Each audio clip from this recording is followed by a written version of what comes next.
नमस्कार, वंदे मातरम। दोस्तों, स्वागत है आप सबका सैनिक पाठशाला में। डिफेंस पेंशनर्स जब जीवन प्रमाण पत्र दाखिल कर रहे हैं तो उनसे बहुत सारी गलतियां भी हो रही हैं, जिनकी वजह से हो सकता है उनका स्पर्श में जीवन प्रमाण पत्र अपडेट ना हो या तो फिर अपडेट होने में देरी लगे। तो ऐसी ही 10 गलतियों की सूचियों को लेके मैं इस वीडियो में आया हूं। दोस्तों, आप भी चेक कर लीजिए कहीं आपने भी इन गलतियों में से कोई गलती तो नहीं कर दी अपना जीवन प्रमाण पत्र सबमिट करने में।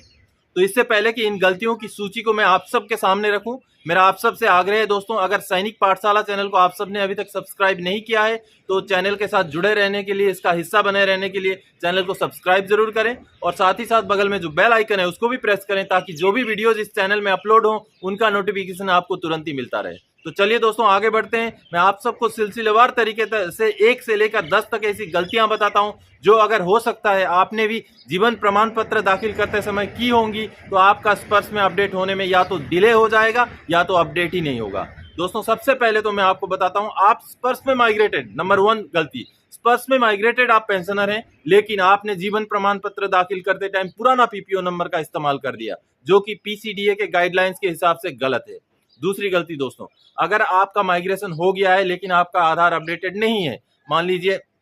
आपका माइग्रेशन का मैसेज आ गया है, आपको पेंशन भी स्पर्श की तरफ से आना शुरू हो गया लेकिन आपके स्पर्श आईडी के अंदर आपका आधार अपडेटेड नहीं है, तो ऐसे में आपको जो है मैनुअल लाइफ सर्टिफिकेट सबमिट करना है, ना कि डिजिटल लाइफ सर्टिफिकेट। हालांकि department of pension and pensioner welfare की तरफ से ऐसी कोई बात उसमें मेंशन नहीं की गई है कि आपका आधार जो है स्पर्श के अंदर अपडेटेड होना चाहिए तभी आप जीवन प्रमाण से जो है लाइफ सर्टिफिकेट सबमिट कर सकते हैं। लेकिन स्पर्श में जहां तक लोगों के डिले हो रहे हैं लाइफ सर्टिफिकेट अपडेट होने में, तो ये लगता है कि अगर आधार आपका अपडेटेड नहीं है तो आपने डीएलसी के बजाय एमएलसी सबमिट करना है, मैनुअल लाइफ सर्टिफिकेट सबमिट करना है, जो कि पीसीडीए के गाइडलाइन में भी लिखा हुआ है दोस्तों। उसके बाद आप माइग्रेटेड हैं, आपका आधार भी अपडेटेड है, आपका स्पर्श का पीपीओ भी मिल गया है, लेकिन आपने जब लाइफ सर्टिफिकेट सबमिट किया सब कुछ सही डाला लेकिन पीडीए यानी कि पेंशन डिसबर्सिंग एजेंसी में बैंक का चुनाव किया तो आपका लाइफ सर्टिफिकेट गलत हो जाएगा दोस्तों। 4 नंबर, आपका पेंशन का जो कैटेगरी होता है वहां पर जब जीवन प्रमाण से आप लाइफ सर्टिफिकेट सबमिट करते हैं तो पेंशनर्स के कैटेगरी आते हैं, वहां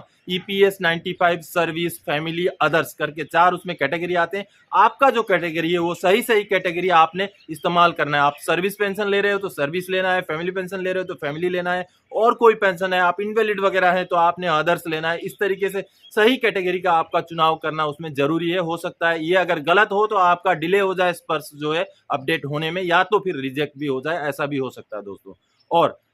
5वीं गलती, आपने अगर लाइफ सर्टिफिकेट सबमिट करते टाइम पीपीओ नंबर गलत डाल दिया, आपने स्पर्श का ही डाल दिया लेकिन बीच में कोई डिजिट आपने गलत डाल दिया, 2 की जगह 3 डाल दिया, इस तरीके की अगर गलती हो जाए तो आपका जो है जीवन प्रमाण पत्र गलत हो सकता है दोस्तों। उसके बाद 6ठी गलती, आपको एक बैंक अकाउंट नंबर डालना होता है वहां पर दोस्तों, जो कि पेंशन अकाउंट होना चाहिए। आपका जिस अकाउंट में आपका पेंशन आ रहा है वो वाला अकाउंट नंबर उसमें आपने सबमिट करना होता है, लेकिन अगर आपने पेंशन अकाउंट के बजाय कोई दूसरा अकाउंट डाल दिया तो वो भी एक बहुत बड़ी गलती है दोस्तों। 7वीं गलती दोस्तों, सैंक्शनिंग अथॉरिटी जो होती है वहां पर एक सैंक्शनिंग अथॉरिटी का लिस्ट होता है, उसमें आपको डिफेंस पीसीडीए पेंशन ही सिलेक्ट करना है, उसके अलावा दूसरा कुछ आपने सिलेक्ट कर दिया तो हो सकता है कि आपका लाइफ सर्टिफिकेट सही सबमिशन ना हो।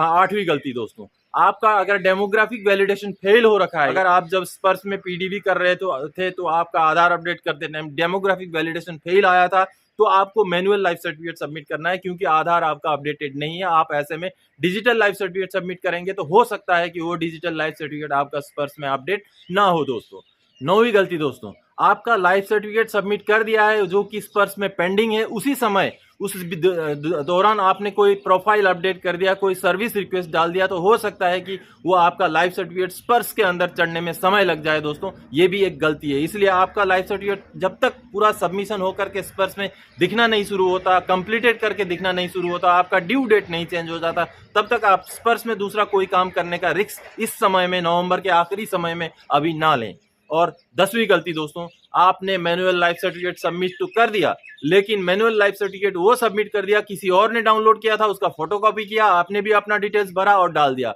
उसमें एक नंबर जनरेट होता है दोस्तों, उस नंबर को आपका ही नंबर माना जाएगा, क्योंकि वो जिसने वो डाउनलोड किया है वो नंबर उसके लिए है, आपके लिए नहीं है। तो कई लोगों ने हो सकता है ऐसा भी किया होगा कि किसी ने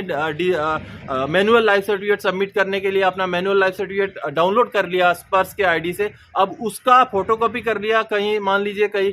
साइबर कैफे वगैरह में फोटोकॉपी करके रखा हुआ है, उसी फॉर्म को ले लिया आपने, भर करके आपने सबमिशन कर दिया, स्पर्श का आईडी खोल के आपने अपलोड कर दिया है। तो ये भी गलत है। हालांकि इससे एक्सेप्ट होगा नहीं होगा ये मैं कंफर्म नहीं कर सकता, लेकिन ये गलत है, क्योंकि वो पर्टिकुलर इंडिविजुअल के लिए वो फॉर्म जो है डाउनलोड होता है, उसमें एक सीरियल नंबर के साथ वो डाउनलोड होता है। तो ये 10 गलतियां अगर आपने की है तो आपको भी चेक करने की जरूरत है, और इसमें जो सीरियस गलतियां हैं, अगर बहुत सीरियस गलतियां हैं तो आपको जो है लाइफ सर्टिफिकेट दोबारा से सबमिशन कर देना चाहिए, इसमें कोई गलती नहीं है दोस्तों। तो यही जो 10 मैं गलतियों की सूची को लेके आप सबको समझाने के लिए इस वीडियो में आया था दोस्तों। और साथ ही साथ मैं बता दूं, आप सब ने, कई लोगों ने अक्टूबर में सबमिट कर दिया, कई लोगों ने नवंबर के शुरू में सबमिट कर दिया। जिन भी लोगों का 15-20 दिन से ज्यादा हो चुका है लाइफ सर्टिफिकेट सबमिट किए हुए और आज भी अगर स्पर्श में अपडेटेड नहीं है, तो उनको एक बार या तो फिर पीसीडीए के नोडल अफसर से बात कर लेना चाहिए, पीसीडीए के हेल्पलाइन नंबर में बात कर लेना चाहिए, कि उनको ये पता कर लेना चाहिए कि उनका लाइफ सर्टिफिकेट एक्सेप्ट हो गया या नहीं हो गया, या तो फिर उनको दोबारा से लाइफ सर्टिफिकेट अपना सबमिट कर देना चाहिए। क्योंकि जिनका 20-25 दिन या 1 महीना हो चुका है, उनका अभी तक अगर लाइफ सर्टिफिकेट अपडेट नहीं हुआ है स्पर्श में, तो कहीं ना कहीं कुछ ना कुछ चीज अटक गई होगी। तो आपको उसी हिसाब से अपना कार्रवाई करा लेना चाहिए दोस्तों। ये मेरी तरफ से एक राय थी, आप माने ना माने ये आपके ऊपर है दोस्तों। तो यही 10 गलतियों को आप सबके सामने मैं समझाने के लिए इस वीडियो में आया था दोस्तों। आगे और कोई जानकारीदायक आपसे सरोकार रखने वाला विषय लेके मैं फिर से हाजिर हो जाऊंगा। तब तक के लिए जय हिंद दोस्तों।